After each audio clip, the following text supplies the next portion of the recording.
Hello students, कैसे हैं आप सभी।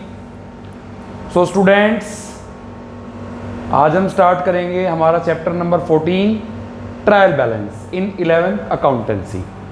तो स्टूडेंट, ट्रायल बैलेंस आप अपनी अकाउंटिंग प्रोसेस के लास्ट स्टेज पे आ चुके हो।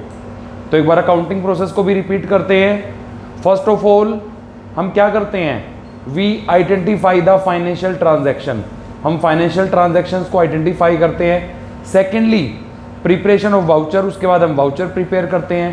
Third, recording that transaction in books of original entry, हम उन्हें बुक्स ऑफ ओरिजिनल एंट्री में रिकॉर्ड कर देते हैं। Number 4, classified them into ledger, उन्हें लेजर में क्लासीफाइड करते हैं। और आफ्टर प्रिपेयरिंग लेजर, जब हम लेजर बना चुके होते हैं, लेजर बनाने के बाद स्टूडेंट्स हम क्या करते हैं, हम प्रिपेयर करते हैं last and fifth step of process, preparation of trial balance and financial statement. हम एक ट्रायल बैलेंस बनाते हैं और उसके बाद with the help of trial balance we prepare financial statement. तो students, what is trial balance. Trial balance basically देखो आपके सामने शो भी हो रहा है कि जिसमें 3 कॉलम मैंने बनाए हैं आपको। नेम ऑफ अकाउंट्स, अकाउंट्स के name, debit balance and credit balance. हम इसमें क्या करते हैं, it is a statement showing debit balances and credit balances and check arithmetical accuracy of recording, कि जो आपने डाटा रिकॉर्ड किया है, जो भी आपने बुक्स मेंटेन किए हैं, वो अर्थमेटिकली एक्यूरेट है या नहीं। मींस कि जो आपका ट्रायल बैलेंस का टोटल है बोथ साइड का, जो आपका ट्रायल बैलेंस का टोटल है वो क्या होगा, एक दूसरे के बिल्कुल इक्वल होगा। अगर वो इक्वल आ रहा है दैट मीन्स हमसे कोई रिकॉर्डिंग करने में कोई भी मिस्टेक नहीं हुई। Means trial balance basically, trial balance is a statement prepared with the debit and credit balance of ledger accounts to test arithmetical accuracy of recording, कि ट्रांजैक्शन को हमने अर्थमेटिकल एक्यूरेट है या नहीं है, टोटल मैच कर रहा है या नहीं कर रहा है।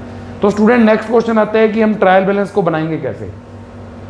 तो ट्रायल बैलेंस को बनाना बहुत सिंपल है। आपको सिर्फ क्या करना है, आपको यहाँ पर नेम ऑफ अकाउंट्स लिखने हैं और अगर उसका बैलेंस डेबिट है तो उसको डेबिट वाले कॉलम में लिख देंगे, अगर उसका बैलेंस क्रेडिट है तो उसे क्रेडिट वाले कॉलम में लिख देंगे। लेकिन आपको कैसे पता कि भाई किसका बैलेंस डेबिट है किसका क्रेडिट है। स्टूडेंट्स, मैं नोट करवा रहा हूं आपको। Number 1, assets. कोई भी एसेट्स अगर आपकी आ जाती है तो एसेट्स का बैलेंस होता है स्टूडेंट डेबिट। एसेट्स सपोज करो, जैसे कि मैं बता दूं आपको, कैश आ जाए, बैंक आ जाए, तो आप उसको कहां लिखोगे, डेबिट वाले कॉलम में लिखोगे। फर्नीचर आ जाए, उसे भी कहां लिखोगे, डेबिट वाले कॉलम। उसके बाद सेकंड, लायबिलिटीज।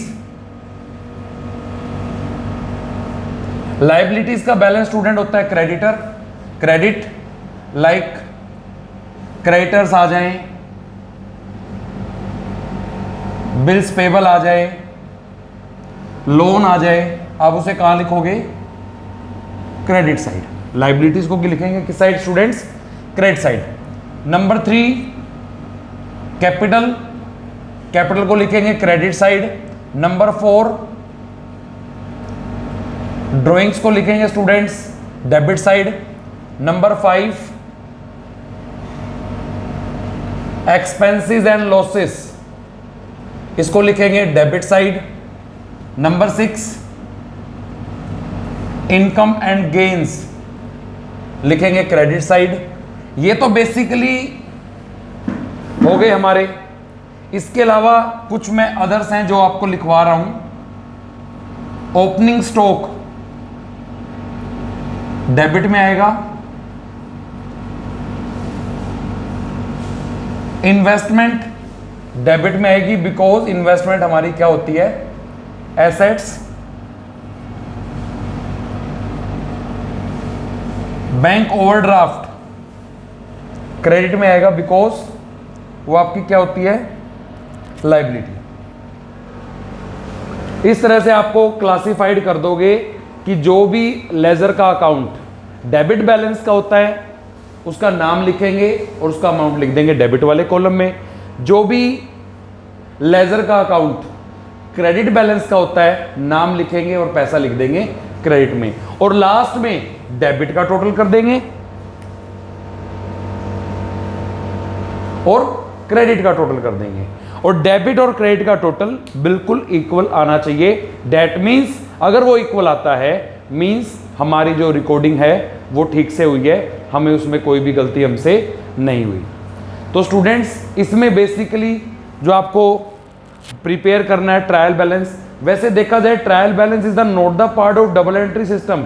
ये कोई डबल एंट्री सिस्टम का पार्ट नहीं है, ना ही ये कोई अकाउंट है, ना ही ये कोई अकाउंट है। It is just a statement. ये क्या है? सिंपल एक स्टेटमेंट है जो क्या कर रही है, जो डेबिट और क्रेडिट बैलेंसेस को शो करती है कि भाई हमारे पास जब रिकॉर्डिंग करके क्लासिफाइड डाटा, जब हमने क्लासिफिकेशन की तो total of purchase, total of sales, total of purchase return, total of rent, हमने सभी के अमाउंट को कहाँ शो करेंगे। और इसमें स्टूडेंट्स आपको बता दूं मैं आपको, जो आपका परचेज होता है, परचेज हमारा एक्सपेंस है, डेबिट होगा, सेल्स हमारी इनकम है, क्रेडिट होगी। और परचेज रिटर्न अगर हो जाता है तो अपोजिट है, परचेज रिटर्न आपको करना है क्रेडिट और सेल्स रिटर्न आपको करनी है डेबिट। तो ठीक इसी तरह से मैं आपके सामने क्वेश्चन करवाता हूं सेकंड। अब इसमें फर्स्ट क्वेश्चन अभी हम नहीं करेंगे, हम करेंगे सेकंड क्वेश्चन से स्टार्ट। और एक स्टूडेंट इसमें एक चीज और आपको मैं बता दूं कि कई बार क्या होता है कि हमने ट्रायल बैलेंस बना लिया लेकिन उसका बैलेंस मैच नहीं हुआ। ट्रायल बैलेंस बना चुके हैं लेकिन उसका बैलेंस आपस में क्या है, टैली नहीं है। हमने दोबारा से चेक किया, कंप्लीटली दोबारा से भी चेक कर लिया लेकिन फिर भी उसका जो बैलेंस है वो टैली नहीं है। इसका मतलब क्या है, हमारी रिकॉर्डिंग में तो कोई गलती नहीं है हम बनाने में। तो अगर किसी भी सरकमटेंसेस की वजह से अगर कोई क्वेश्चन ऐसा मिल जाए, वैसे आपके क्वेश्चन नंबर 7 और 8 में ऐसा होगा कि अगर आपने प्रॉपरली अच्छे तरह से ट्रायल बैलेंस बना लिया और आपसे कोई गलती भी नहीं हुई और फिर भी अगर आपका ट्रायल बैलेंस मैच नहीं है, डेट मीन्स हमने जर्नल या लेजर बनाते टाइम हमसे कोई मिस्टेक हुई है। उस मिस्टेक को लोकेट कर सकते हैं। यहाँ पर आप एक काम क्या करोगे, आप एक नया अकाउंट ओपन कर दोगे,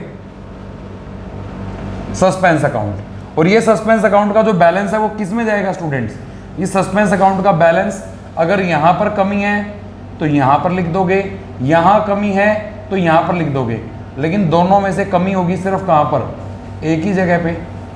तो अगर मान लो आपने क्वेश्चन किया है और आपका क्वेश्चन आपने रिकॉर्डिंग चेक कर ली कि भाई मैंने सभी एसेट्स को डेबिट में दिखाया है, सभी लाइबिलिटी को क्रेडिट में दिखाया है, सारी चीज़ें बिल्कुल ठीक करी हैं, फिर भी अगर टोटल मैच नहीं होता है तो इसका मतलब हमसे रिकॉर्डिंग मतलब ट्रायल बैलेंस की रिकॉर्डिंग नहीं, जर्नल की रिकॉर्डिंग में या लेजर की पोस्टिंग में कोई मिस्टेक हुई है। और फिलहाल उस डेफिशिएंसी को, जो भी कमी आपके अकाउंट्स में बनेगी, उस कमी को आप क्या करोगे, आप उसे फिलहाल शो कर दोगे ट्रायल बैलेंस में। किस नाम से? ट्रायल बैलेंस में डाल दोगे सस्पेंस के नाम से। तो हम एक सस्पेंस अकाउंट ओपन कर देंगे और उसे उसमें लिख देंगे। बहुत सिंपल है ये चैप्टर। सिर्फ आपको करना क्या है, जैसे कि मैं सेकंड क्वेश्चन आपका बता रहा हूँ, सेकंड क्वेश्चन में आपको कैसे रिकॉर्डिंग करनी है, हाफ क्वेश्चन आपको बता देता हूँ कैसे आपको रिकॉर्ड करना है, उसके अकॉर्डिंग आप उस क्वेश्चन को रिकॉर्ड या सभी क्वेश्चंस को कर सकते हो। तो सेकंड क्वेश्चन अपनी बुक ओपन कर लें, सेकंड क्वेश्चन को साथ साथ इसके साथ साथ पढ़ें। सेकंड क्वेश्चन में दे रखा है from the following balances taken from the books of Mrs Dwarka Prasad and sons as at 31 March 2017 prepare a trial balance in proper form. तो सबसे पहले इसने दे रखा है students cash in hand assets है, तो मैं इसके पैसे कहाँ लिख दूंगा, डेबिट वाले में। नेक्स्ट इसने मुझे दे रखा है बैंक ओवरड्राफ्ट लाइबिलिटी है, तो मैं इसके पैसे को लिख दूंगा क्रेडिट साइड और साथ में स्लैश लगा ले ताकि थोड़ी सी मिस्टेक्स ना रहे। ओपनिंग स्टॉक डेबिट में आएगा, अमाउंट आ गया इसका हमारा 20,000। परचेजेस डेबिट में आएगा, एक्सपेंस होता है हमारा, परचेजेस है 80,000। उसके बाद है स्टूडेंट्स परचेज रिटर्न,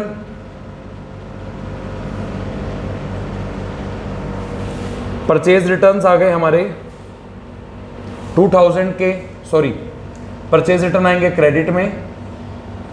उसके बाद आ गया हमारे पास सेल्स है स्टूडेंट्स हमारी 1,30,000, क्रेडिट में हमारी इनकम होती है। फिर आ गया हमारे पास सेल्स रिटर्न है हमारे 5,000 डेबिट में। उसके बाद स्टूडेंट्स आ गया ट्रैवलिंग एक्सपेंस, नाम में ही एक्सपेंस है।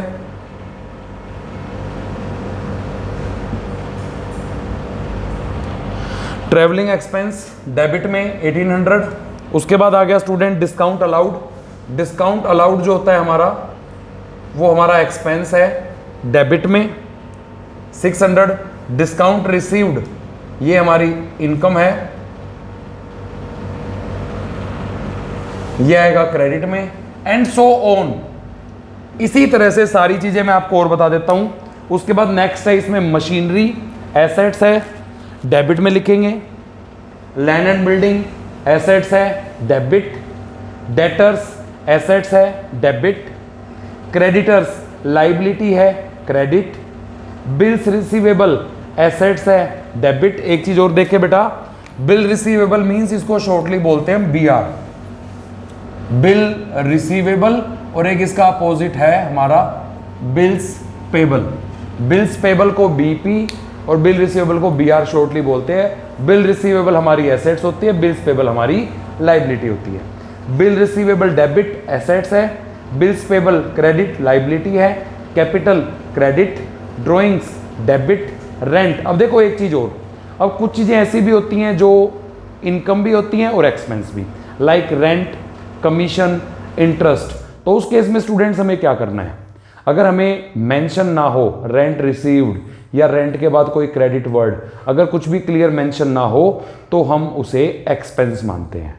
अगर खाली रेंट गिवन है, खाली कमीशन गिवन है, खाली इंटरेस्ट गिवन है, तो आप उसे क्या मान लोगे आप उसे मानोगे अपना एक्सपेंस और उसे डेबिट में दिखाओगे, और जब तक रिसीव्ड वर्ड या क्रेडिट वर्ड मेंशन ना हो।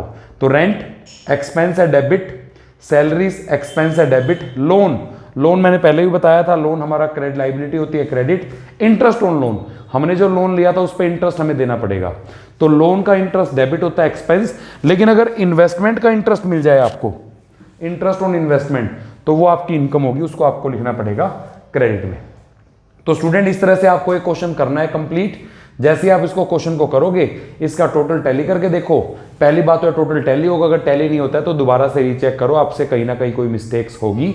और अगर फिर भी अभी स्टार्टिंग के क्वेश्चंस में नहीं है, लेकिन जो क्वेश्चन नंबर हमारे पास है 7 और 8, जो लास्ट के क्वेश्चन है 7 और 8, उसमें अगर मान के चलो अगर टैली नहीं होता है तो डेट मीन्स कोई सस्पेंस अकाउंट आपको ओपन करना है, तो आप सस्पेंस अकाउंट का टॉपिक कंसिडर करें। तो स्टूडेंट्स इस चैप्टर में ज़्यादा कुछ नहीं है, बहुत ही छोटा चैप्टर है, 7-8 क्वेश्चंस है, इजीली और बहुत जल्दी ही आप इसको कर पाओगे। Thank you, have a nice day.